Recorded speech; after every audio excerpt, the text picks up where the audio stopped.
Hello, everybody, and thank you for joining us for the first District Activist Leader Training. I am Melissa Shiflett, Senior Director of Advocacy for the East Region, and on behalf of the Public Policy Office staff, many of which are on the call today, I want to welcome you to this training.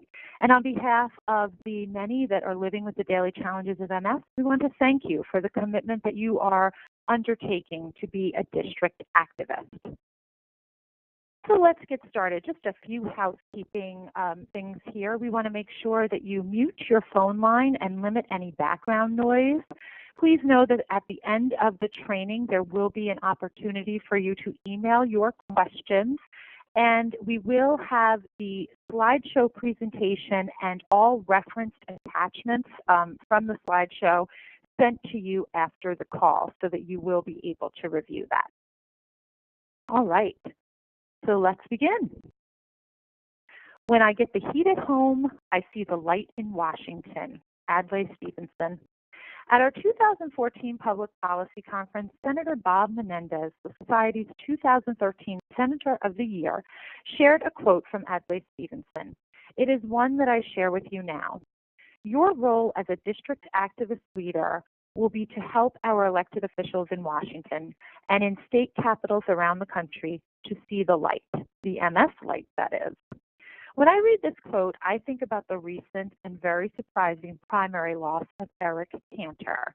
Many of you may know that Eric Cantor was a representative of Virginia and majority leader who unfortunately lost his seat in a shocking moment when all had thought that he would win handedly. He actually lost his seat to a virtually unknown, and many have spoken about what exactly happened and why he lost that seat. Many have said that he forgot to go home. It's been said over and over again.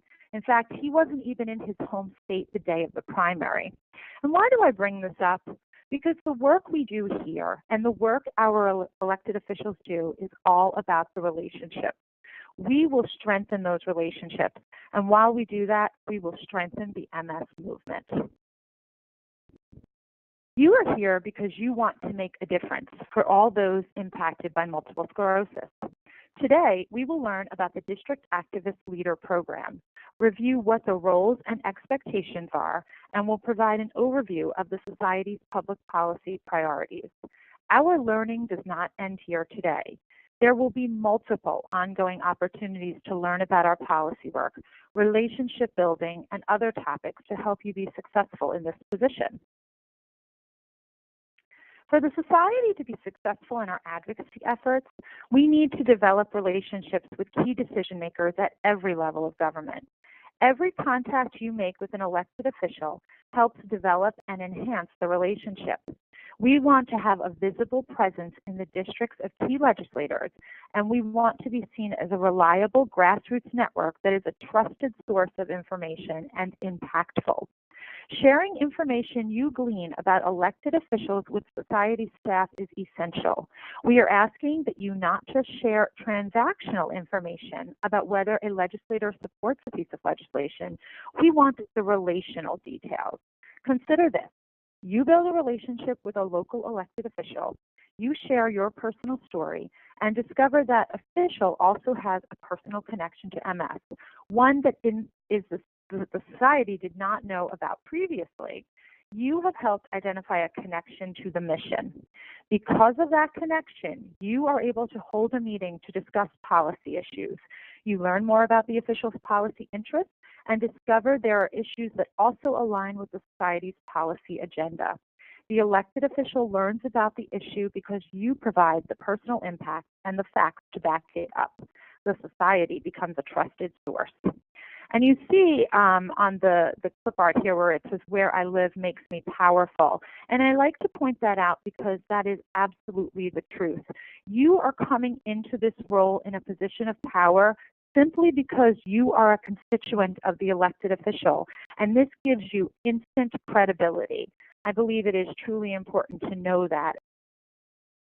As a district activist leader, you are part of a larger unified group.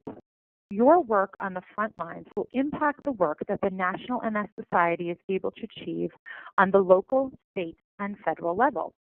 While everyone has come to this place through different channels, we are all determined to find solutions that help people with MS live their best lives. As a district activist leader, you will be part of this impressive support system made up of people from all walks of life and different levels of expertise. And you'll see here this circle showing the connections that we'll all work within. We've got the National MS Society at the top there. That includes all of our staff as well as all of our position takers and policies. We've got our Government Relations Committee, or GRC as they're sometimes called. This committee is made up of dedicated volunteers, and their main objective is to identify policy issues that help address the challenges of living with MS.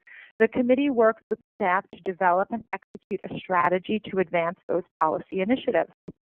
As a district activist leader, your role is to help foster the relationship with key decision makers to make that policy advancement happen. Then we have our grass tops, which is a name that you'll hear. That is those people that are able to introduce us to legislators on a personal level.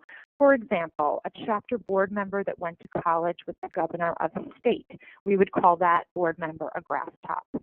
And then there is the MS Action Alert Network. Many of you are probably members of our Action Network. If not, this would be a great opportunity to go ahead and become a member. You can do that by going right to our society webpage and signing up. This is a group of thousands of individuals across the country. They receive emails with directions to contact their elected officials when an important policy issue is afoot. At the federal level, the Society and MS activists advocate for key policy priorities. Our federal work is driven by our federal policy team in Washington, D.C. However, your relationships and awareness building will play a critical role in the success of these federal policy efforts. The Society has been engaged in federal policy since its inception. It was through the efforts of Sylvia Lowry, the Society's founder, that NINDS, the National Institute for Neurological Disorders and Stroke, was created at the National Institutes of Health. Funding for MS research remains one of our federal priorities, both through the NIH and the Congressional Directed Medical Research Program, or CDMRP. In 2014, we're advocating for the research to approval continuum, so also funding for the U.S. Food and Drug Administration to ensure approval of more MS treatments and devices needed by people with MS. Perhaps you've seen the recent news that the House of Representatives passed an amendment last week increasing CDMRP funding by an additional $5 million. This outcome would not have been possible without the tireless work of our activists. And that, to note, is just the first step. We'll need to have the same happen in the Senate, and then they'll have to come together. And we are currently working on a plan for that in which you may be involved, so stay tuned. We have also advocated for policies that attempt to address quality of life issues for people with MS and their loved ones. For example, the Society has played a key role in the passage of an annual funding for the Lifespan Respite Care Program. States apply for grants from the federal government to coordinate and deliver quality respite services or education to those family members taking physical care of a loved one with a chronic illness such as MS. This year, we are advocating for a separate Medicare benefit category for complex rehab technology. The legislation we support protects access to highly specialized equipment that allows people with disabilities to remain independent and ensures they get the equipment they need. One of the vehicles we have to use to educate our federal officials is the MS Caucus. The Society sends quarterly communications to MS Caucus members, informing them of updates in the MS world and on our policy issues. This bipartisan caucus, co-chaired by a Republican and a Democrat in the House and a Democrat in the Senate, while we are also looking for a Republican co-chair, also hosts briefings on Capitol Hill to educate members of Congress about MS. For instance, in September 2013, the MS Caucus held a Hill briefing on the need for research funding and treatment for those living with progressive MS. Members and their staff had the opportunity to network and identify bipartisan solutions to address these issues. House members are led by Congressman Michael Burgess of Texas and Congressman Chris Van Hollen of Maryland, and we have 154 members in the House. Our Senate members are led by Senator Robert Casey of Pennsylvania, and we have 30 members in the Senate. I want to note that here the MS Caucus members, that is actually a link. And so later on in the slideshow, when you have that, you can actually click on that and you'll be able to see whether or not your representative is a member of the caucus. And if they are not, that might be a great opportunity for you to talk to them about why they are not and get them involved. And I also did want to note that we will have a call scheduled for July 15th in preparation for our in-district visits, and you will learn much more about our federal priorities on that call. In 2013, the Society embraced a unified state policy agenda for the first time. Activists and Society staff joined forces across the country to take the same issues to our state legislators to urge action. We had an incredible success as chapters across the country embraced this unified agenda. A unified state policy agenda allows you to focus on issues with your local elected officials and helps ensure that the Society's unified agenda works its way up from the local level throughout the entire country. And you'll see here I have listed that we had 40 chapters that engaged in Medicaid expansion, 7 chapters that were engaged in network adequacy. And so that is looking at what type of services, how many doctors per number of people in an area, and all of that kind of stuff to make sure that folks are actually getting what they need from their medical providers. And then we've got our transparency of costs. We had 12 chapters engaged in that, and that is looking at how insurance companies are showing our folks what they're being charged. And so therefore, if there is a charge coming, we want to make sure that people have enough advance notice to plan for that. If there's a change in their premium or change in their prescription coverage, something like that.